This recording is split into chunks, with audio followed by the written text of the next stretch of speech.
Lurde sortzailea zen, sortzaile anitza, polifazetikoa, etzen bakarrik abeslaria, eta etzen bakarrik izan ez dokamairuko urte hoitako artista. Hori da dokumentalean erakutsi nahi duguna, eta pixka bat ere nolakoa zen baita ere. Lantxo bat egin nuen katedrarako, Mikel Laboa katedrarako, eta han esan ziaten zeukatela asmoa o nahi bat zegoela Lurdesen inguruan zeozer egitea, ez?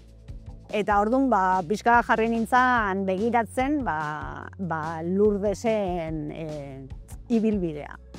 Eta hor konturatu nintzen, ibilbideaz haratago zegoela zer kontatua.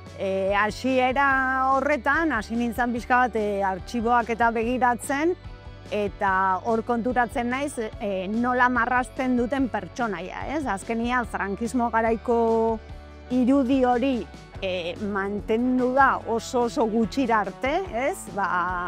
Neska polit, jator, horren itxura, beti txuri-beltzezko argazkietan, gazte, eta hori oso gutxira arte mantendu da, ez da?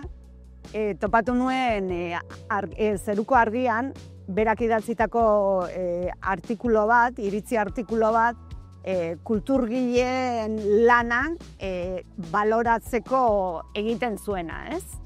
Ze azken finean berak esaten zuen lanean ari zirela ikastolak aurrera ateratzeko, baina aldi berian kulturgileak edo artistak ez zirela baloratzen. Orduan hor egiten du artikulo bat dela izugarria.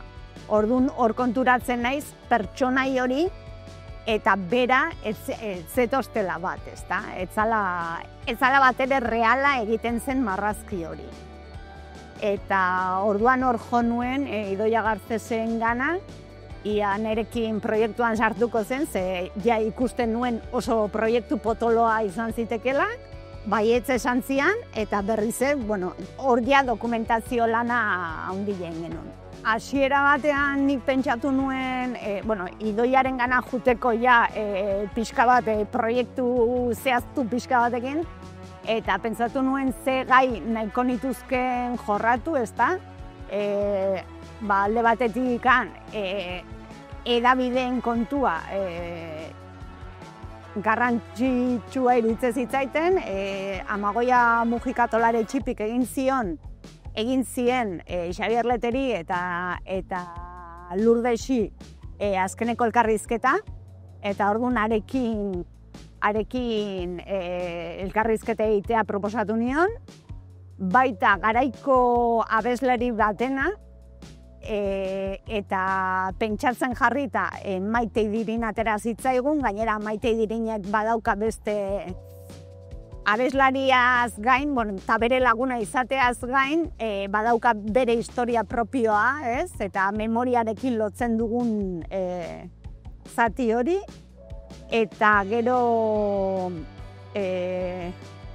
Agurtzane Intxaurraga aktore eta zuzendariak egin den omenaldi nazional bakarra esan dezagun ETBk egin zuena, eta noski Lurdesek antzerkia egiten zuen nenean, antzerkiaz hitz egin nahi genuen.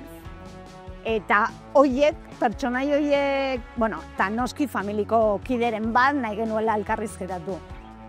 Eta horiek eukita ja, hasi ginen proiektuakin hasierako hortan, ez?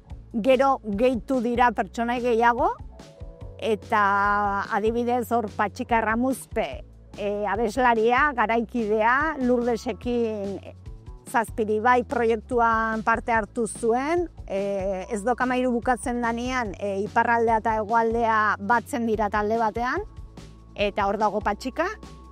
Eta Patxikarekin gertatu zitzaiguna izan zen, berak bere lagun batzuekin gure ideia berdina zutela eta zela emakume hauek omentzea. Eta ari zirela kontzertu batzuk eman nahian, bai Estitxu, Maite eta Lurdes omentzeko. Eta noski hor dokumentala pixka bat aldatu egiten da, eta Patxikaren Bueno, Patxikak beste garrantzi bat hartzen du historian eta beraien lana ere bai.